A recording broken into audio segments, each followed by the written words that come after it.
공감화법에 관해서 강의를 쭉 해드리려고 하거든요. 그 벽을 없앨 수 있는 그런 힘을 가지고 있다는 것은 쉽지 않은 거거든요. 그 도대체 뭘까? 인간적으로 접근해 주신다는 거예요. 인간적 접근. 어떤 형식적인 접근이 아니라 그냥 편하게 속에 있는 얘기 다 해주시고, 그리고 올 때 또 맛있는 떡도 바리바리 싸서 가져오시고 또 먹여주시고 또 먹는 걸 또 지켜봐 주시고, 그런 것들 하나하나가 진심이 담겨 있으니까 저도 마음이 열렸어요. 저는 이제 어떻게 보면 계약 관계잖아요. 돈을 주고 와서 수강을 하시는 분인데 그런 걸 싹 잃어버렸어요. 그래서 어떻게 하면 이분에게 내가 도움이 될 수 있는 시간이 될 수 있을까라는 생각을 하면서 공감화법에 관한 강의를 좀 하고 싶은데, 첫째, 그 커뮤니케이션의 5가지 기술이라고 해서, 이 커뮤니케이션이 되려고 하면, 소통이 되려고 하면 5가지 기술이 필요하답니다. 그런데 사람들은 스피킹에만 관심을 가지고 있거든요. 스피킹은 5분의 1이에요. 5개 중에 1가지밖에 되지 않습니다. 아까 조용환 우리 상무님께서 저한테 우리 박사님은 듣는 것부터 해주셨어요 라는 말씀을 하셨거든요. 스피킹 하기 전에 리스닝이 필요해요. 리스닝, 들어라. 스피킹 이전에 말하기, 스피킹 이전에 경청, 리스닝이라.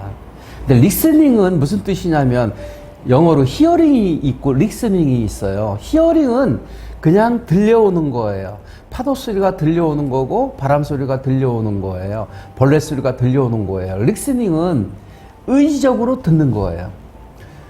시끄러운 가운데도 의지를 갖고 있으면 그분의 말씀이 들리거든요. 집중하면 들리거든요.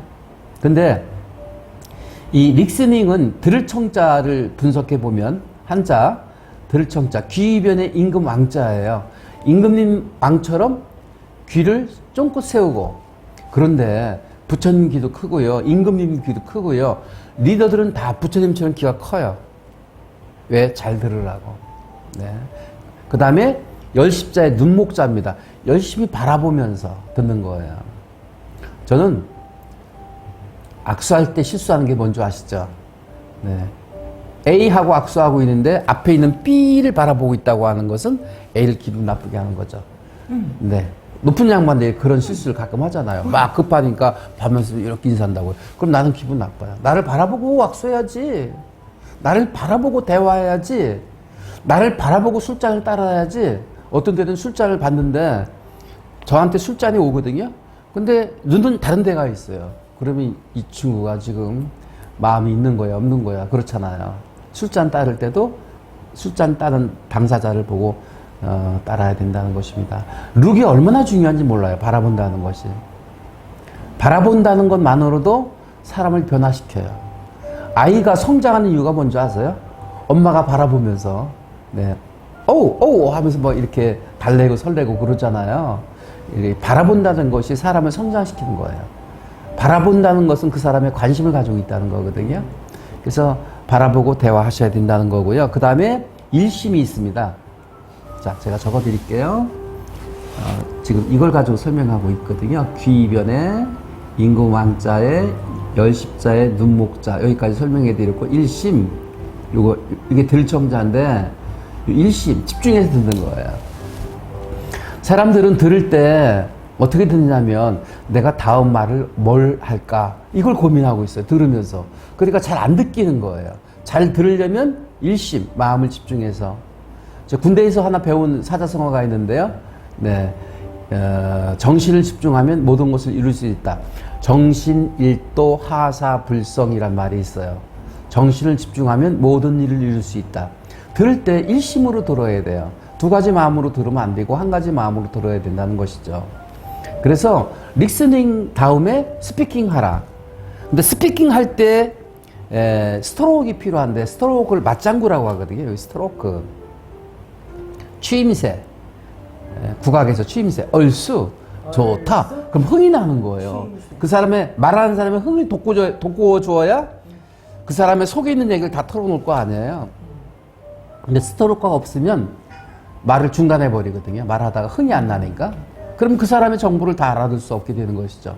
그래서 상대방의 말을 흥을 돋구는 게 스트로크, 맞장구, 이걸 요즘은 리액션이라고도 합니다. 리액션, 반응을 보여라. 그리고 또 더 나가서 텐션을 높여라. 매력적인 여성, 매력적인 사람들은요, 이 텐션이 높아요. 리액션을 잘해요. 맞장구를 잘 친다고요. 오, 그랬었군요. 박사님, 뵙고 싶었어요. 이거 다 리액션입니다. 스트로크, 맞장구 쳐주는 거예요. 저는 그러면 잘하세요. 너무 좋으세요. 너무 좋으세요. 스피킹도 잘하시고, 스피킹을 잘한다는 것은 스피킹을 잘하려고 하면 침묵을 적절히 구사할 수 있어야 됩니다. 침묵이라는 것은 포즈. 제가 많이 말씀드렸잖아요. 쉼. 네. 국악에서 혹은 클래식 음악에서 보면 묵음을 많이 사용해요. 베이토벤의 운명곡 짜자자짠 음이 한 장 끊기고 쫙 흘러갑니다. 그게 묵음이거든요. 격조 있는 음악일수록 묵음을 잘 사용하고요. 우리 동양화의 매력은 여백을 잘 활용한다는 것입니다. 사람도 침묵을 적절히 활용할 수 있어야 품격과 품위가 살아나거든요. 말을 수다스럽게 따다다다 하는 사람들은요, 가벼워 보이고요. 설친다고 하죠. 제가, 나는 솔로다라는 프로 모르시죠? 지금, TVN에서 방송하고 있는데 좀 재밌어요. 젊은 청춘 남녀가 와서 이렇게 커플을 맺는 그런 건데, 거기서 놀라운 걸 발견했어요. 여성 5명, 남자 5명 정도 출연하거든요. 그래서 짝을 맺어요. 근데 남자들 5명 중에서 수다스러운 남자들이 있잖아요. 막 썰레발, 수다스럽고 앞에 나서는 거 좋아하고, 여성들이 다 싫어요. 묵묵히 있다가 할 말만 탁탁 던지는 사람은 저 사람 매력 있네, 이런 반응을 보이거든요. 그래서 포즈를 적당히 구사할 수 있어야 된다. 스피킹에서 중요한 것은 말을 잘하는 게 문제가 아니라 적절하게 포즈, 쉼을 구사할 수 있고, 나아가서는 침묵까지도 동원할 수 있어야 됩니다. 때론 침묵이 언어보다 더 강한 메시지를 전달합니다. 때론 침묵이 언어보다 더 강한 메시지를 전달하거든요. 딱 이러고 있어봐요. 그럼 무시무시하거든요. 저 사람이 무슨 생각을 가지고 있고 어떤 말을 할까, 어떤 행동을 할까, 이게 굉장히 기대가 되면서 두렵습니다. 침묵을 지킬 줄 아는 사람들은 품격과 품위를 높일 수 있다는 것입니다. 스트로크, 맞장구, 그 다음에 네일블링이라는 게 있는데, 네일블링. 라벨을 붙여주는 걸 네일블링이라고 합니다. 저 조용한 상무님께 궁금한 점이 있는데 여쭤봐도 될까요? 네, 말씀해 시간이 남을 땐 무슨 일을 하시는지 궁금합니다. 법화경 사경도 하고, 네, 그러시군요. 또 주문으로 네. 온 장부도 보고, 네, 그러시군요. 그리고 혹시 제가 해야 할 일이 상무직에서 네. 어떤 일이 있을까라는 네. 것도 좀 네. 생각해보고. 그럼 다시 얘기하면 쉬는 시간에 바쁜 것에 대한 대비를 해 나가시는 거군요. 당연히 필요해요. 그러니까 어떤 일을 열정적으로 하려고 하면 그 사이에 쉼이 필요하거든요. 대신에 준비 여백. 같이 하고 싶어요. 여백이 있어야 이 일에 집중할 수 있게 되는 건데 그 일을 하고 계시군요. 역시 고수이십니다. 훌륭하십니다. 네네. 과찬이십니다.